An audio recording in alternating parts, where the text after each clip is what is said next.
Hi, this is Erin Johnson, Outstanding Ohio's most resourceful realtor, and I am here today with another Resourceful Realtor Thursday, helping you with all things home ownership. And today's topic is tips for sellers in a seller's market. So right now we are in a hot seller's market, which means there's a lot more buyers than there are sellers, partly due to the interest rates, the lumber prices, more people wanting to move because of COVID, whether they're working in a different place or need a different space in their home to work and so forth. It's causing a lot more people wanting to buy, and there's not as many people selling. So that puts the sellers at an advantage. But in this video, I'm going to share with you 7 top tips for sellers in this market. The first tip is to get your home ready to show. Remember that first impressions count. So when you standing at the front door, is your door painted? Do you need a new doorbell? Are there cobwebs up in the corner? When you first walk in, what's the first impression people are going to have? That first 15 seconds or so are really important. If you're going to put any money in updating your house, which isn't necessarily necessary in this market, but if you are, I would recommend doing it in the first portion of your house. So maybe a fresh coat of paint in your foyer or your living room, whatever that first thing is when you first walk in. And definitely declutter as much as possible. You want to take down pictures and get as much of the clutter out as possible and make sure that home is ready to show. The second tip is when to list it. So I would recommend listing the house when it is most convenient for you to be gone from the house. So a lot of houses in this market are getting a lot of showings on the first day or two. So consider that you may need to be out of your house pretty much all day, maybe into the night for a day, maybe 2 days, depending on how long you allow showings. So if it's more convenient for you to do that on the weekend, then maybe list on a Saturday. If it's more convenient for you to do that during a week, maybe you work away from the home, you're not home most of the day anyhow, go ahead and list it on a Tuesday if you want. In this market, you can pretty much list it any day that you would like, and so use that to your advantage and list it when it is convenient for you. And also consider when you're going to be getting in your offers and having time to review them. So don't list it on a Saturday if you have plans on Saturday or Sunday and aren't going to have a lot of time to review offers. Consider that as well. And you may also want to consider allowing overlapping showings, meaning that you'll allow more than one couple or person or family into your home at once. That would just allow more showings and kind of create this higher sense of urgency when there's a lot of people in the home. Can have some downsides as well. Some people don't like that circus feeling and might be turned off by that, but something to consider would just allow more people in to see your house if you allow overlapping showings. So that's tip number 2, list when it's most convenient for you and consider allowing overlapping showings.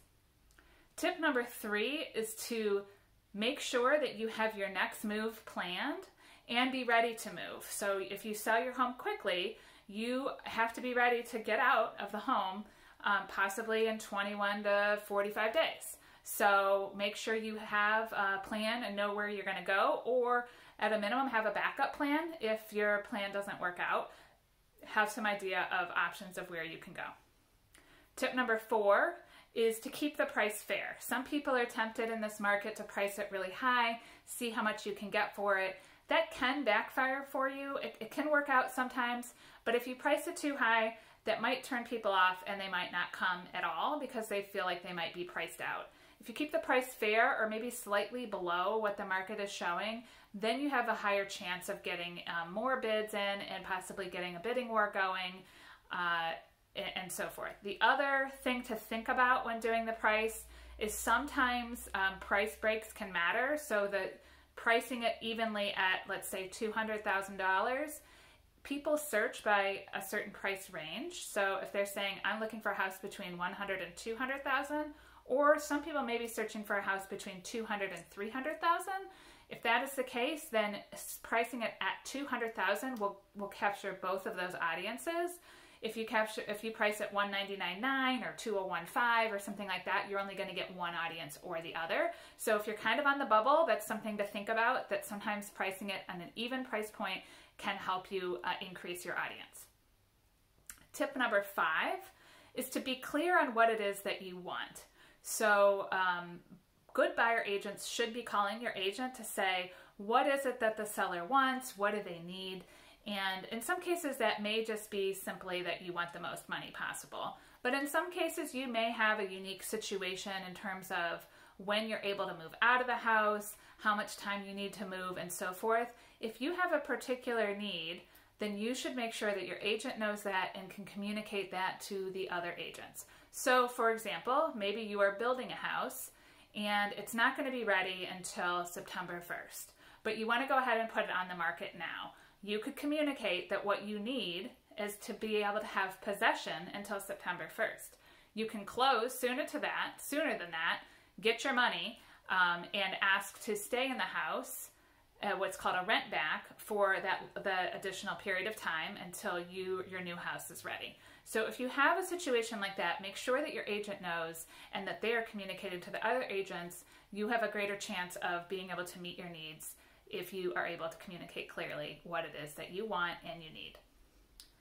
Tip number 6 is to prepare yourself for multiple offers. So many cases, not all in this market, you will get more than one offer, and you want to understand what some things you might be seeing. It's good to talk to your agent about that in advance to know what types of things you might see in the offer. Like, what is an escalation offer and how does that work?